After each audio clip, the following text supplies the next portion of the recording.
সম্মানিত দর্শক ও শ্রোতাবৃন্দ, আমি খন্দকার মোস্তাক। আমার ১৩তম ভিডিও কোরআন ভিত্তিক আলোচনার আজকের বিষয় কোরআন বনাম হাদিস। কোরআন হলো আল্লাহর বাণী বা কথা, যা চূড়ান্ত নবী মুহাম্মদ সাল্লাল্লাহু আলাইহি সাল্লামের উপর বা মাধ্যমে অল্প অল্প করে নাজিল হয়েছে। কোরআনের বিভিন্ন সূরার কিছু আয়াত থেকে কোরআনের পরিচয় জেনে নেই। সূরা বাকারা এবং সূরা সেজদা আয়াত ১ ও ২। আলিফ লাম মিম, এটাই কিতাব বিশ্বজগতের প্রতিপালকের নিকট থেকে অবতীর্ণ, এতে কোনো সন্দেহ নেই, যা মুত্তাকিদের জন্য জীবনযাপন পদ্ধতি। সূরা বুরুজ আয়াত ২১ এবং সূরা ওয়াকিয়া আয়াত ৭৭। অবশ্যই কোরআন উন্নত ও মর্যাদা সম্পন্ন একটি গ্রন্থ।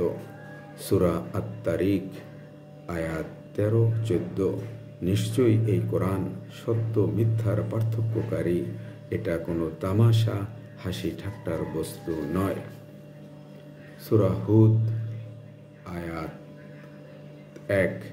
আলিফ লাম র, এটা এমন কিতাব যার আয়াতসমূহ সুদৃঢ়, সুস্পষ্ট আর বিশদভাবে বর্ণিত হয়েছে এমন সত্তার তরফ থেকে, যিনি প্রজ্ঞাময়, সর্বজ্ঞ।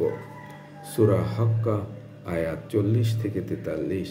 নিশ্চয়ই এই কোরআন সম্মানিত রসুলের বার্তা, আর এই কোরআন কোনো কবির কথা নয়, কোনো গণকেরও কথা নয়।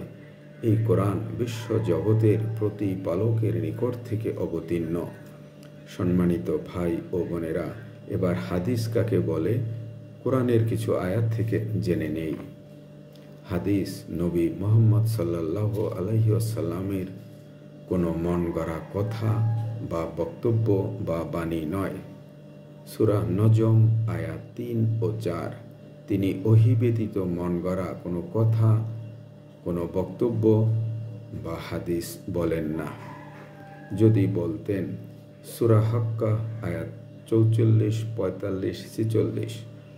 রসুল যদি আমার আয়াতের মধ্যে কোনো মিথ্যা রচনা করত অথবা কম বেশি সংযোজন করত, তবে আমি তার শক্তি রহিত করে দিতাম এবং অবশ্যই তার কণ্ঠনালী কেটে ফেলতাম।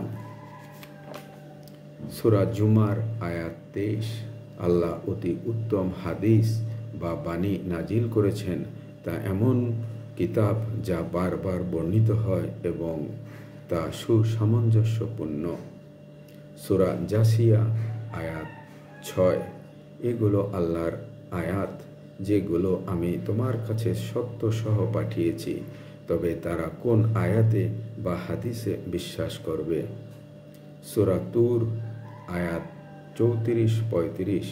তারা কি কোরআনের মতো কোনো বাণী বা হাদিস তৈরি করতে পারবে? তাদের কি কোনো সৃষ্টির জ্ঞান আছে? সূরা মুরসালাত আয়াত ৫০। কোরআনের পরিবর্তে তারা আর কোন কথা, কোন বাণী বা কোন হাদিসের প্রতি ঈমান আনবে? সম্মানিত শ্রোতাবৃন্দ, কোরআনের এই আয়াতগুলি যদি আমরা মানি বা বিশ্বাস করি, তাহলে আমাদের অবশ্যই বলতে হবে বা আমরা বলতে পারি, যাহা কোরআন তাহাই হাদিস। আর কোরআনের সাথে মিল রেখে নবী মুহাম্মদ সাল্লাল্লাহু আলাইহি সাল্লাম যে কথা বলেছেন, যে বক্তব্য দিয়েছেন, তাহাও হাদিস।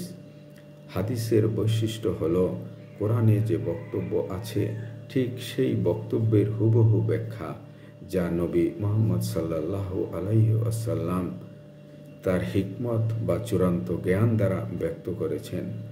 কোরআনের সাথে সাংঘর্ষিক অথবা কোরআনের খেলাপ কোনো বক্তব্য রসুলের হাদিস বা কথা নয়।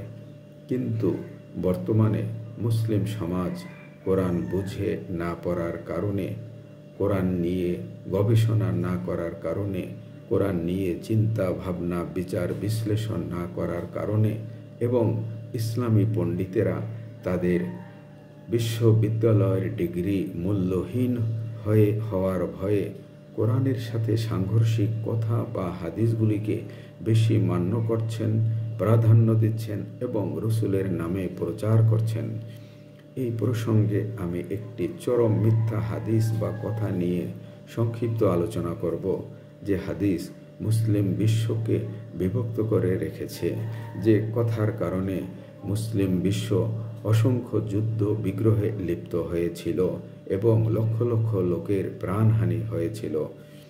সম্মানিত শ্রোতাবৃন্দ, সূরা আল ইমরান আয়াত 103 বলা হয়েছে, তোমরা সবাই মিলে শক্ত করে আঁকড়ে ধরো আল্লাহর কিতাব কোরআনকে, তোমরা ভাগ ভাগ হয়ে থেকো না, তোমরা ছিলে পরস্পরের দুশমন, আর তিনি তোমাদের অন্তরে সম্প্রীতি সঞ্চার করে দিয়েছেন, ফলে তোমরা একে অপরের ভাই হয়ে গিয়েছ।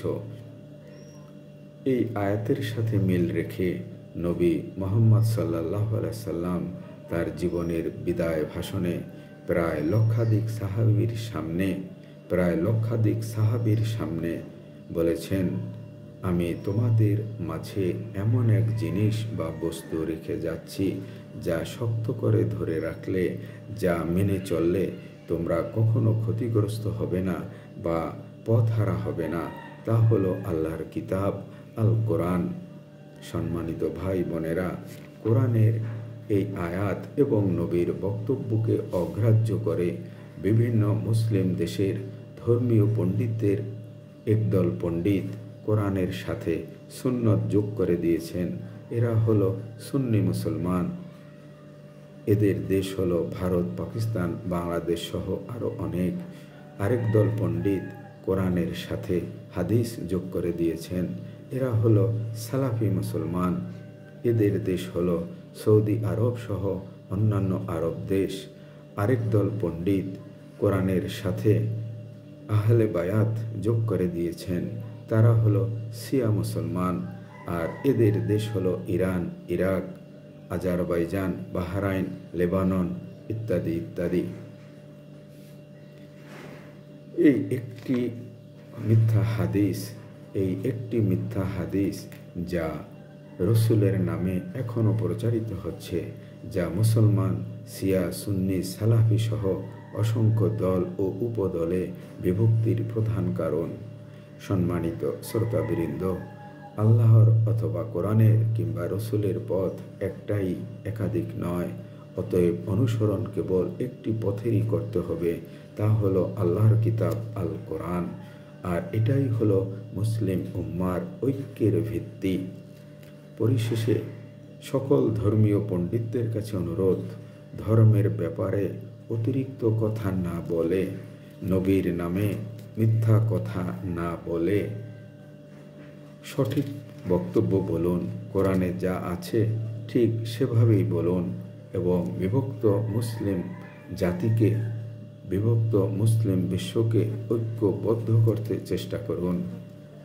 সম্মানিত শ্রোতাবৃন্দ, আমার ইউটিউব চ্যানেলের নাম message of truth by Khandaker Mushtaq. সবাইকে দেখার আহ্বান জানাচ্ছি। সবাই ভালো থাকুন। আল্লাহ হাফেজ।